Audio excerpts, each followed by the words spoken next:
क्यों अधूरी है पुरी के जगन्नाथ की प्रतिमा। नीलांचल पर्वत पर सबर कबीला था, जिसका मुखिया विश्ववसु भगवान नीलमाधव का उपासक था और उसने मूर्ति को गुफा में छुपाकर रखा था। वो गुफा में उसकी पूजा करता था। राजा इंद्रदुम्न ने उसने अपने सेवक ब्राह्मण विद्यापति को मूर्ति लाने का कार्य सौंपा।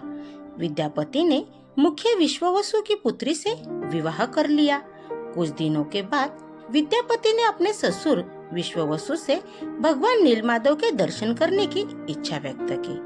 पहले तो विश्ववसु ने मना कर दिया, परंतु बाद में बेटी के जिद के कारण हाँ कर दी। विश्ववसु विद्यापति की आंख पर पट्टी बांधकर भगवान नीलमाधव के दर्शन कराने ले गया। विद्यापति चतुराई करके जाते समय रास्ते में सरसों के दाने गिराता गया और बाद में सरसों के दानों के जरिए गुफा से मूर्ति चुराकर राजा को दे दी।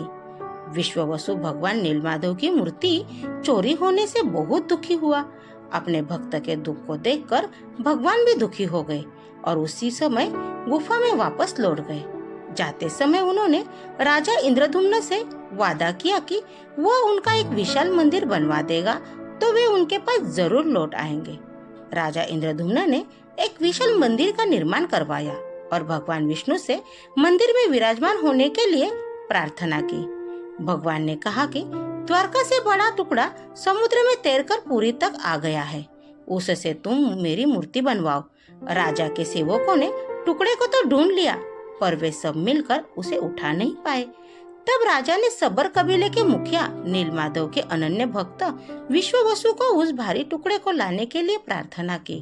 सबको बहुत आश्चर्य हुआ जब विश्ववसु भारी भरकम लकड़ी का उठाकर मंदिर तक ले आए। राजा इंद्रदुम्न में उस लकड़ी के टुकड़े की प्रतिमा बनाने के लिए कई कुशल कारीगर लगाए, पर उन कारीगरों में से कोई भी लकड़ी में एक छेनी तक भी नहीं लगा सका। तब सृजन के देवता भगवान विश्वकर्मा एक बुजुर्ग व्यक्ति का रूप धरकर आए।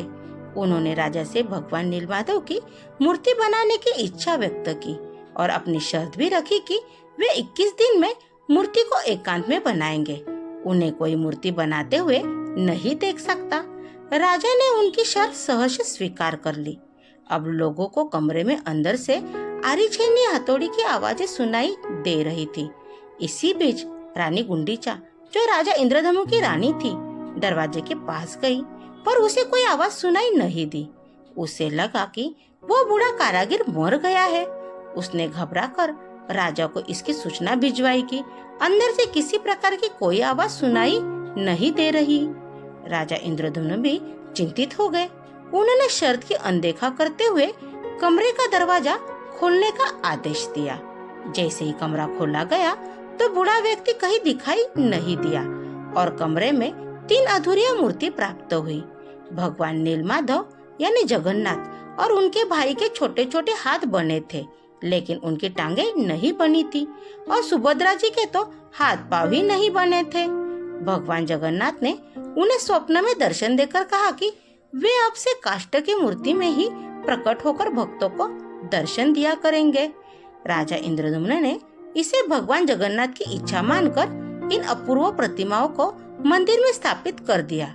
इस प्रकार तब से भगवान जगन्नाथ और उनके भाई बहन इसी रूप में भक्तों को दर्शन दे रहे हैं। Thank you. कहानी आपको कैसी लगी? कहानी को लाइक कीजिए, चैनल पे नए हो तो चैनल को सब्सक्राइब कीजिए।